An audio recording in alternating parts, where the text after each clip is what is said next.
Hi, my name is Jenny, and I'm a cartooning student at the School of Visual Arts, and I'm going to graduate in 2011, in May 2011. I should mention that. I'm here to answer the 4 questions for the commencement video.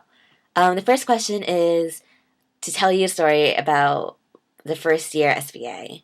Um, there are a ton of amazing stories that I could tell, or I wish I could tell if I just remember them.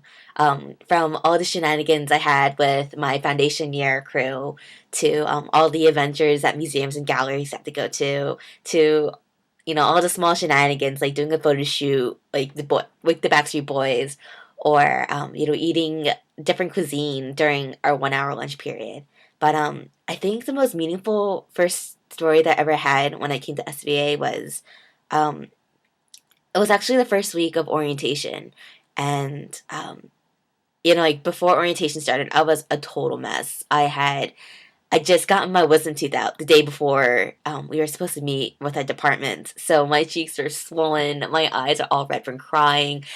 I was so cranky because I couldn't eat anything. And on to top it all off, the heat was making my mouth aggravated. And also because I was a commuter student for New Jersey, I was actually really worried about making friends because people who already moved into the dorms had like a heads up. And, like the worst feeling in the world was, for me at that time, was, if I had no friends, what am I going to do in the school?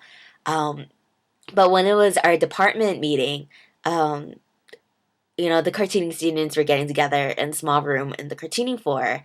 And, I was just sitting there really nervous. And, I was so upset because even if I did meet people, I wasn't able to speak to them because my mouth was swollen. And how was I going to explain that I'm not a chipmunk with the rosy cheeks and everything?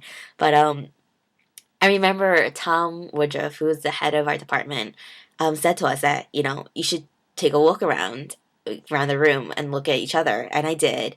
And he's like, these people right next to you are probably going to be the people that you are going to be with for the rest of your 4 years and maybe your whole life. And I remember I was fortunate to sit next to, people I already met, not only on Facebook before we came to SBA, but, some people that I actually met before I even came, like before like middle or elementary school. And apparently I did know her before I came to SVA. So it was just like, it was one of those feelings where like it was destiny, or we were fated to meet each other and to motivate each other and just to be, really good cartooning peers among each other. And I can luckily say that for the whole majority of the major, it's going to be one of those things where I'm always going to keep in contact with them. And, this is just more than friendship. Um, it's being coworkers, it's being studio mates, it's being um, you know friends that go beyond the effort of helping each other out through our art styles. And I think out of all the stories I remember freshman year, even though this is so old and so like cheesy and whatnot, it's one of those stories where if I had to tell someone about my experience at SBA, it would be that story because it's so true to me right now. And um, you can't refute it. It's true. I'm still friends with these people. Um, we can even say we're closer to each other than we were before, and we're definitely going to be closer to each other after graduation and hopefully for the rest of our artistic lives. Enough of that story. The next thing we're supposed to do is to describe what I learned from a brutal critique. um, Basically, to lay out the whole story, junior year for a cartooning illustration student, we have to do a junior thesis, which is a comic or an illustration within the topic that department head Tom Woodruff will give to everybody. My year didn't really matter, but it was basically modern mythology where you had to take a myth and modernize it into a different setting, which is other than Roman or Greek settings. Um, I just remembered the first time that Tom Woodruff was going to look at mine. I wasn't really prepared of what I was expecting, and I hung everything up. That time I was doing my whole comic in watercolors, um, and it was a 30-page story, and I thought it was all thought out. I thought, to me, it was freaking amazing because I made it with my own hands. But I remember when he came in to critique, and oh my god, um, he was looking at mine, and he was talking critique and whatever. And the thing that stuck to me like glue was when he said, "Oh, you know that just because you're doing a comic that has a lot of line art doesn't mean it's coloring book or you have to color it like a coloring book." My heart after hearing that was totally torn. It was sunk into my stomach, into the ground, into the earth, into the core of the world, and it was like the lowest of the low, like lowest feeling you can ever have. Basically, it was so traumatizing to me where he went, when he was going to the next person to critique their artwork, um, I was just standing there, still shocked, and then all of a sudden my eyes started bawling tears, and I wasn't whimpering, I wasn't crying, but it was just like I was patting my face, like, where are all these tears coming from? And like, just trying to wipe it with my sleeve, and it was just like it was one of those tears that it left me crying, and it left me scarred.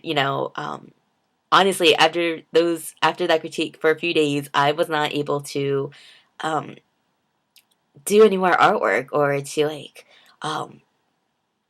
or just to continue what I was doing because at some point I just felt so down. It was to the point where like if I touch it, it's just gonna get worse. Um, but I did learn something from that critique, no matter how horrible it was. The first thing I learned was just because like one, I have to amp up my coloring style. Of course, that was obvious. But the other thing I learned from the critique, which I don't know if it was meant to be learned, was um, I was to do better or to be him at his own critique. I basically took that critique and turned it into like this really angry motivation or this really hardcore motivation for me.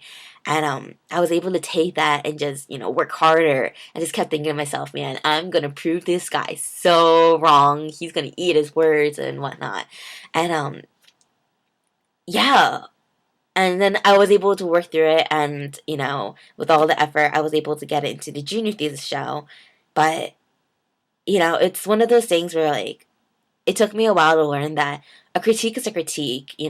Sometimes you're not supposed to take it as heavily as it is said, but at the same time, when they're critiquing you, most of the times it's for the benefit of you. And at the same time, just because the critique is really brutal and hardcore and, really hard to handle, sometimes turning that critique into motivation is sometimes the best way to get your work done. I don't know if I should be saying that. But yeah, with like honestly, that was the worst critique I probably had in my whole 4 years of art school. But, it's gonna be one of those critiques that I remember for the rest of my life, and I probably will use as motivation and energy and drive for the rest of my life for every page that I do. And I'm definitely going to use it for the betterment of my stories and my comic pages. The next topic we're supposed to talk about is um, a project that I'm really proud about at SVA. Um, I would have to say the project I'm really proud about is my junior thesis, which is called Star Candy. It is a 30-page comic, all done in watercolor, and it was based on the story of Atalanta and the Great Race. Which, to sum it up, it's basically a story about how, in Greek mythology, it was a story about how there is a superhuman being, not a goddess, but a very athletic, very beautiful woman named Atalanta, and she refused to get married. And basically, there was a contest set up where whoever would beat her in a foot race would marry her, but if she beats him at a foot race, then she would be able to kill him. Basically, there was this guy that outsmarted Atalanta by asking the goddess for help, and the goddess, I believe it was Hera, no, not Hera, Athena, gave the fellow 3 golden apples to drop along the race, and no matter what happens, Atalanta is going to go after the apples. And basically, she gets distracted, the guy wins, and of course, the guy marries the girl.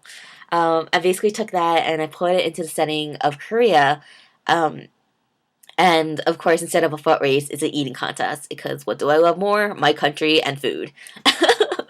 But the reason why I'm so proud about this story was not only was it a 30-page watercolor story, which I only had like 6 months to do, which is really insane, but at the same time, it was one of those stories that when I did it, I had more invested in it than any other project or any other comics I ever did, because not only was I really invested in it, and it was my original story, it was my characters, it was my watercolor, it was my comic, but so many other people were involved in the process of it, such as my thesis teacher was really involved in it. My peers in my thesis class was really involved in it. Other teachers really involved in it. My friends were really involved in it.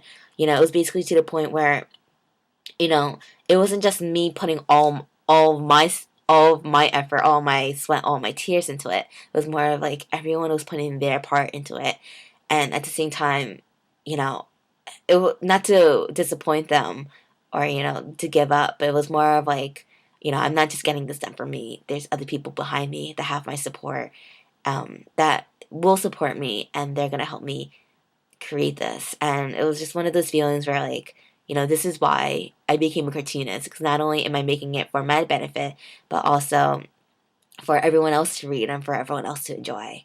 And it was such an amazing feeling. I never had this feeling, so I was so confused, like, what is going on? But yeah, maybe I'm proud not only for the artwork, but also for the support I got. And again, I could never get this anywhere else other than SVA, because SVA is amazing. And of course, the people that got SVA are so supportive. The last part is, what am I going to do when I graduate after SVA? Um, oh, of course, spiel. Yeah, I'm going to make comic books, and I'm going to get a job, and I'm going to make money in my field, yada, yada, yada. Of course, that's true. I want that to happen.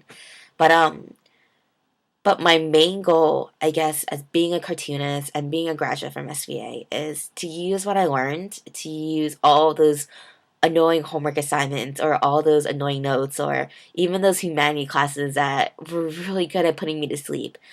Putting everything I learned into my work, and for me to use that to make my readers smile, or my readers, more knowledgeable, or my readers just more excited, not only for, what I'm doing in this field, but as artists, like as art and as comics as a whole art field or art medium.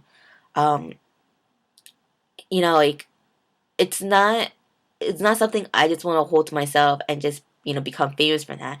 I want to be well known because I want everyone to enjoy it. I want everyone to say, um, this comic really made me smile and it was such an awesome story. You should read it, and I want people to know that. So, SVA gave me the skills and the techniques. I just got to go out in the real world and put it to use. And so that's what I hope to get after SVA. And that is my commencement video. It was nice talking to you. Peace. Woo!